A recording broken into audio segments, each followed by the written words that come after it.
Assalamualaikum warahmatullahi wabarakatuh. Jumpa lagi anak-anak pada pembelajaran matematika, dan kita masih di KD 38 yaitu statistika. Oke, kali ini kita akan membahas tentang pengertian dan pembahasan soal-soal ukuran pencarahan. Baik, kita mulai saja anak-anak ya.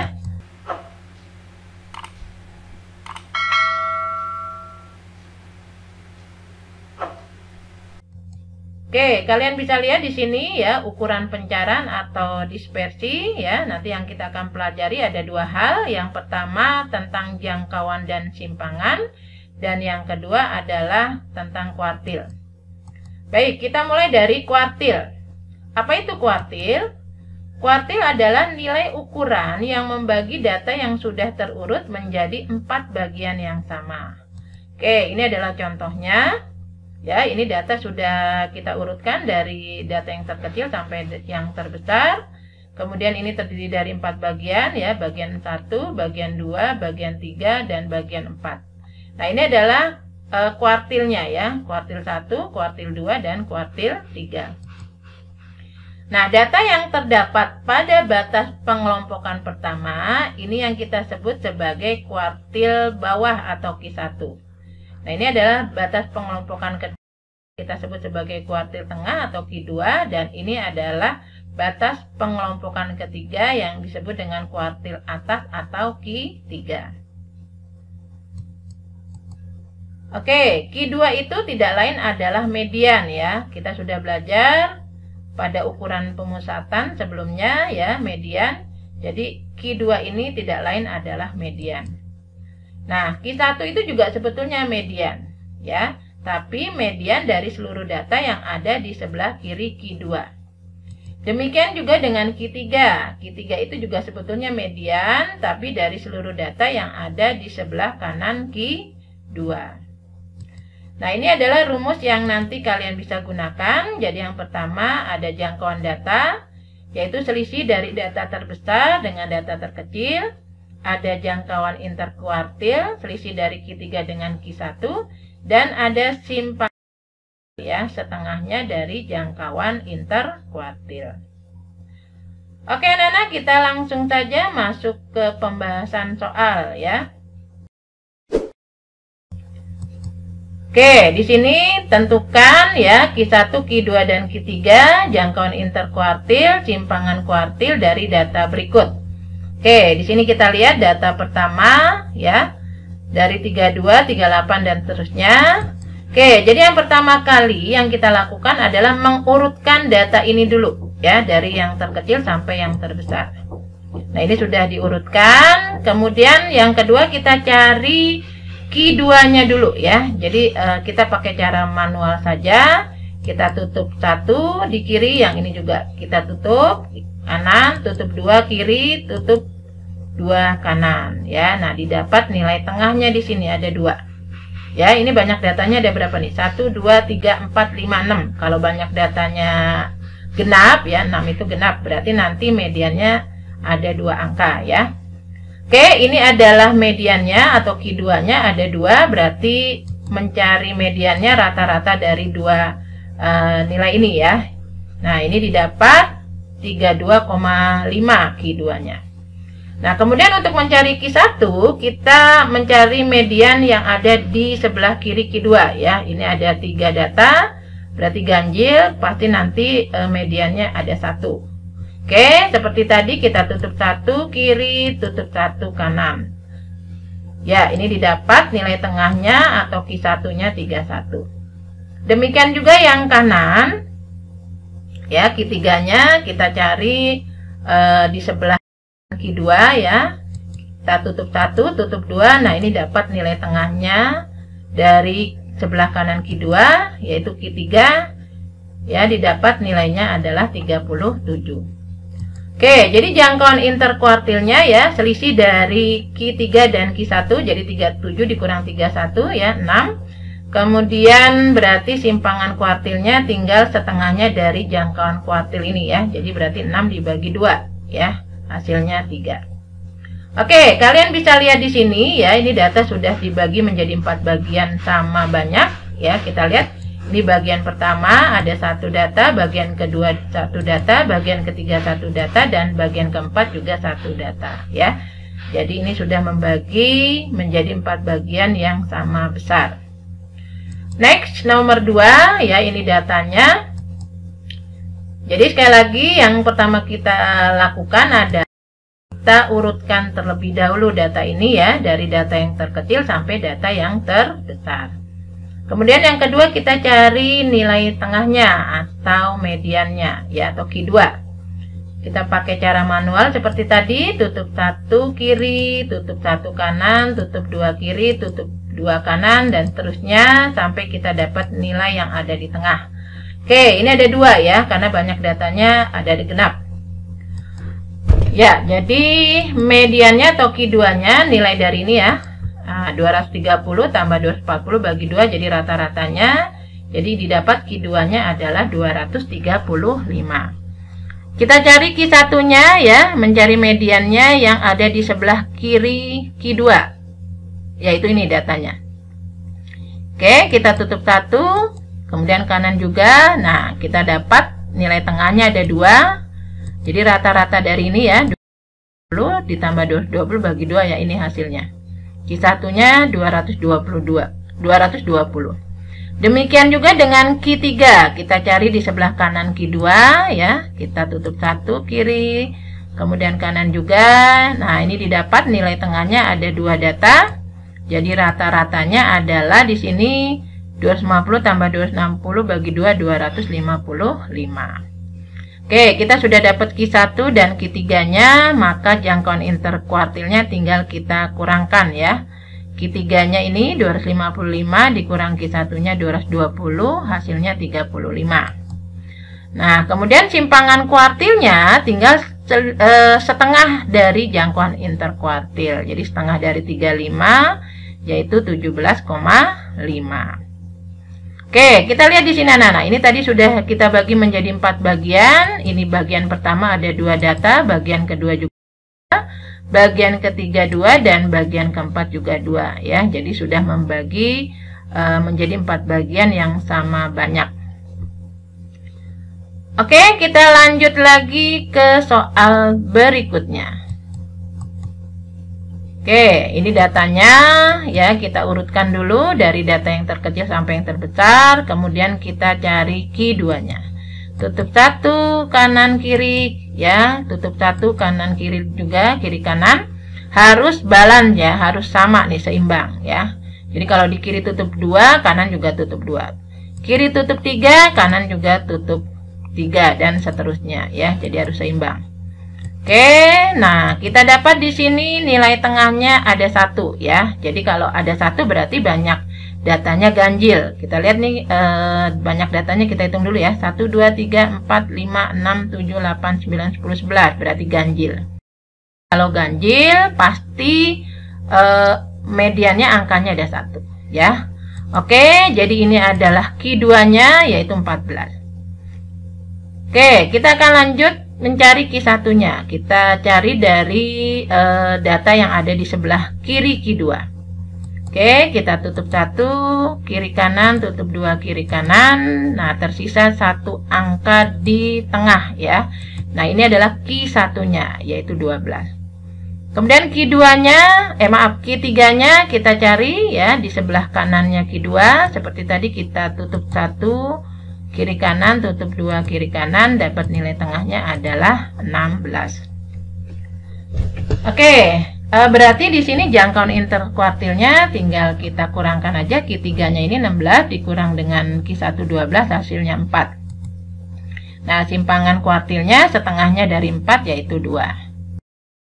Oke, sekarang kita lihat ini sudah membagi menjadi 4 bagian yang sama besar ya. Kita lihat ini bagian pertama ada 2 data, bagian kedua 2 juga, bagian ketiga 2, dan bagian keempat juga 2. Nah, jadi sudah membagi menjadi 4 bagian yang sama banyak. Next, kita lanjut nomor berikutnya.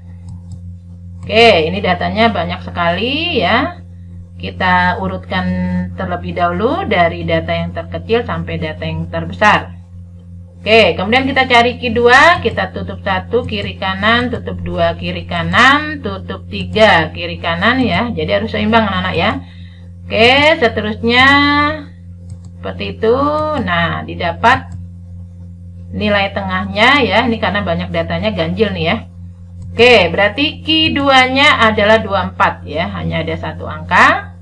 Kemudian Q1-nya di sebelah kiri Q2 ya datanya. Oke, seperti tadi kita tutup 1 kiri kanan, tutup 2 kiri kanan. Nah, tersisa 2 ya. 2 data yang berada di tengah. Nah, ini adalah Q1-nya ya atau mediannya. Nah, berarti mediannya adalah rata-rata dari nilai ini ya. Nah, rata-ratanya atau Q1-nya ini adalah 22,5. Lanjut Q3-nya ya, di sebelah kanan Q2 seperti tadi kita tutup 1 kiri kanan, tutup 2 kiri kanan, dan tersisa 2 data ya. Ini adalah nilai tengahnya atau Q3-nya ya. Jadi rata-rata dari 26 dan 27 didapat rata-ratanya adalah 26,5. Oke, dengan demikian jangkauan interkuartilnya berarti selisih dari Q3 ini 25 dengan 22,5 hasilnya adalah 4 ya, dan simpangan kuartilnya berarti setengahnya dari jangkauan interkuartil ya, tengahnya adalah 2. Oke, sekarang kita lihat. Nah, ini banyak datanya.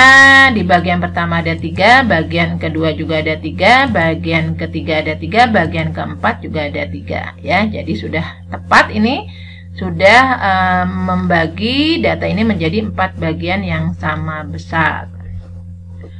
Oke, anak-anak, selanjutnya adalah soal yang berbeda ya, yaitu dalam bentuk tabel. Kita lihat ya.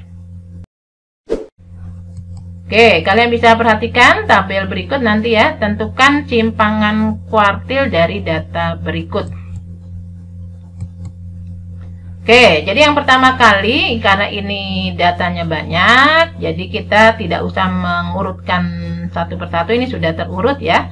Kita tinggal menghitung saja banyak datanya atau frekuensinya ya. Oke, ini banyak datanya, ada 42 ya, dari sini nih, 6 tambah 5, 11, tambah 7, 18, tambah 3, 21, tambah 9, 30, tambah 8, 38, tambah 4, 42. Nah, 42 ini adalah genap, bilangan genap. Nah, berarti kalau genap, mediannya pasti ada 2 angka ya.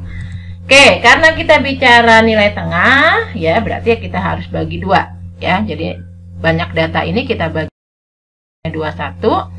Nah, berarti Q2-nya adalah data yang ini ya. Nah, ini menunjukkan urutan. Jadi data ke-21 dan ke-22 ya, urutan. Karena ada 2 ya, berarti ya ini 21 dan 22. Nah, kita cari rata-ratanya. Jadi nanti kita bagi 2. Oke, kita cari sekarang data ke-21 dan ke-22-nya dari sini ya. Nah, ini data 1 sampai 6. Jadi data 1 sampai 6 adalah nilai 40. Lanjut adalah data 7 sampai 11 ya. Jadi habis 6 7. 11 ini dari 6 tambah 5. 7 sampai 11 adalah 50, berikutnya adalah 12 sampai 18, itu datanya adalah 60. Lanjut lagi habis 18 19 sampai 21 ya, dari sini ya, 21 nih kalian hitung. Berikutnya lagi 22 sampai 30. Ya. Nah, ini udah ketemu angkanya ya. Yang kita cari adalah data kedua ke-22. Nah, ini ya. Jadi 21 22, 21-nya adalah 70, 22-nya adalah 80. Oke, jadi ini adalah Q2-nya ya. Q2-nya 70 dan 80. Nah, jadi Q2-nya rata-rata dari ini 70 dan 80 ya. Jadi didapat Q2-nya adalah 75. Oke, selanjutnya kita akan cari Q1-nya ya. Jadi kita akan lihat data yang ada di sebelah kiri Q2. Nah, ini banyak datanya, kita hitung. Ini 6, 5, 7, 3 berarti 21 ya. Jadi banyak data di sebelah kiri maupun kanan Q2 pasti sama, yaitu banyak datanya adalah 21. Oke, 21 itu berarti ganjil anak-anak ya. Nah, kalau ganjil ingat, pasti mediannya ada satu angka ya. Oke, kita bagi dua dulu.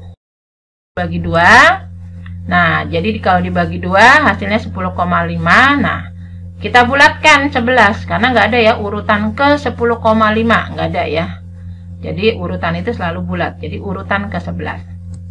Nah, jadi Q1-nya itu adalah nanti data ke 11 yang ada di sebelah kiri Q2. Ya. Nah, jadi kita lihat di sini ya, yang ada di sebelah kiri data yang ke 11 ya. Nah, ini tadi data 1 sampai 6. Ini data 7 sampai 11. Nah, ini ketemu ya, data ke-11-nya adalah 50 ini ya. Jadi data ke-11-nya adalah nilai 50. Oke, ini adalah Q1-nya ya. Jadi Q1-nya berapa anak-anak? 50. Betul. Oke, sekarang kita cari Q3. Nah, sama ya. Q3-nya juga banyak datanya ya yang ada di sebelah. Pasti datanya sama dengan yang sebelah kiri ya, yaitu banyak datanya tadi 21 ya. Untuk data yang ke-11 yang ada di sebelah kanan Q2, nah kita lihatnya di sini anak-anak ya. Ini berarti data 1 sampai 9 yaitu nilai 80. Lanjut lagi adalah 10 sampai 17 ya. 10 sampai 17 itu berarti dari 10, 11, 12 dan seterusnya. Nah, ini data yang kita cari sudah kita dapat, yaitu data ke-11 ya. Data ke-11-nya itu ada di nilai 90. Nah, ini adalah Q3-nya ya. Oke, jadi Q3-nya adalah 90. Nah, berarti simpangan kuartilnya adalah rata-rata dari Q3 dengan Q1 ya. Jadi 90 kurang 50 dibagi 2 ya. Jadi didapat 40 bagi 2 yaitu 20. Oke, selanjutnya kita lanjut nomor 6. Nah, perhatikan tabel berikut ya dan tentukan simpangan kuartilnya. Nah, ini datanya ya. Oke, jadi karena ini datanya sudah terurut dan ini datanya banyak ya. Jadi caranya kita hitung dulu banyak datanya atau frekuensinya ya. Nah, ini kalau kita hitung ada 41. Nah, berarti ganjil. Ingat, kalau ganjil berarti mediannya ada satu angka ya. Nah, jadi kita bagi 2 dulu. Jadi 41 bagi 2 20,5. Nah, kita bulatkan menjadi 21 ya. Oke, berarti Q2-nya hanya ada satu, yaitu data ke-21. Oke, kita cari data ke-21-nya dari sini. Ya, ini data 1 sampai 6, lanjut lagi 7 sampai 11, lanjut lagi 12 sampai 18, lanjut lagi 19, 20, 21, 22 ya. Jadi di sini ada 4 data ya. Jadi data ke-19, 20, 21 sampai 22. Kenapa Ibu jabarkan seperti ini? Karena Ibu akan memperlihatkan data ke-21-nya ya. Nah, ini jadi data ke-21-nya ini ya, ada di nilai 70. Nah, inilah Q2-nya ya. Jadi Q2-nya berapa anak-anak? 70. Oke, kemudian sebelum Ibu lanjut ke Q1, nah ini Ibu akan jelaskan di sini ya. Kenapa di sini 70-nya Ibu pisah seperti ini ya. Supaya kalian bisa memahami ya. Jadi ini 70 yang pertama ada 2, yang kedua ada 1 ya. Jadi maksudnya seperti ini ya. Ini data 1 sampai 6 dari sini ya. Ini data 7 sampai 11, 12 sampai 18. Nah, ini 19 sampai 20 ya. Kan ada 2 data, kemudian 1 data, berarti ini data ke-21, ini data ke-22. Nah, inilah yang merupakan Q2-nya tadi ya di sini ya, biar jelas ini. Ya, ini Q2-nya ada di sini di 70 ya. Oke, berarti kita akan menentukan Q1-nya. Nah, di sini Q1-nya yang ini, yang ada di sebelah kiri Q2. Nah, ini banyaknya ada 20 data ya. Jadi 6 tambah 5, 11 tambah 7, 18 tambah 2, 20. Demikian juga di sebelah kanan juga sama ya, banyak datanya ada 20. Oke. Nah, karena genap, ingat ya, kalau genap berarti mediannya pasti ada 2 angka. Oke, kita bagi 2 dulu. Ya, 20 bagi 2, 10. Nah, berarti Q1-nya nanti karena ada dua data, maka kita akan mencarinya di data ke-10 dan ke-11 ya. Yaitu data yang di sebelah kiri Q2. Kalau Q1 sebelah kirinya Q2. Nah, yang ini ya. Oke, jadi di sebelah kirinya, nah kita ambil data ke-10 dan ke-11. Nah, ini nih ya, yang dari 7 sampai 11. Nah, 11 itu di sini ya. Dan 10 di sini. Jadi 7 sampai 11 itu maksudnya data ke-7, 8, 9, 10, 11. Nah, ini yang kita cari adalah data ke-10 dan ke-11. Ini ya. Ada di sini nih. Nah, ada di sini ya. Yaitu dinilai 50. Jadi data ke-10-nya 50, data ke-11-nya 50. Nah, ini adalah Q1-nya. Paham ya anak-anak ya? Nah, jadi Q1-nya apa? Rata-rata dari ini 50 ya. Ya, data ke-10-nya 50, data ke-11-nya 50. Jadi rata-ratanya adalah 50. Oke, kita cari lagi Q3. Ya, sama. Q3-nya itu juga adalah data ke-10 dan ke-11. Tapi yang ada di sebelah kanan Q2. Nah, di sebelah kanan ini ya. Oke, kita cari data ke-10 dan ke-11-nya. Ini data pertama, ini data ke-2 sampai 10, ini data ke-11 sampai 18. Nah, yang kita cari 10 dan 11. Nah, ini udah dapet ya. Jadi data ke-10-nya adalah 80, data ke-11-nya adalah 90. Nah, ini ya, jadi dua ini ya. Nah, ini adalah Q3-nya. Oke, jadi Q3-nya adalah rata-rata dari ini 80 dan 90. Didapat nilainya adalah 85. Oke, dengan demikian berarti simpangan kuartilnya adalah selisih dari Q3 ini dengan Q1 ya dibagi 2 ya rata-ratanya. Oke, didapat 35 bagi 2 berarti 17,5. Oke, demikian anak-anak penjelasan Ibu ya tentang pengertian dan juga pembahasan soal-soal yang berkaitan dengan ukuran pencaran ya. Mudah-mudahan apa yang Ibu sampaikan kali ini kalian bisa memahaminya ya, dan Ibu harap kalian tetap semangat belajar dan sampai ketemu lagi pada materi berikutnya. Terima kasih dan Ibu akhiri. Assalamualaikum warahmatullahi wabarakatuh.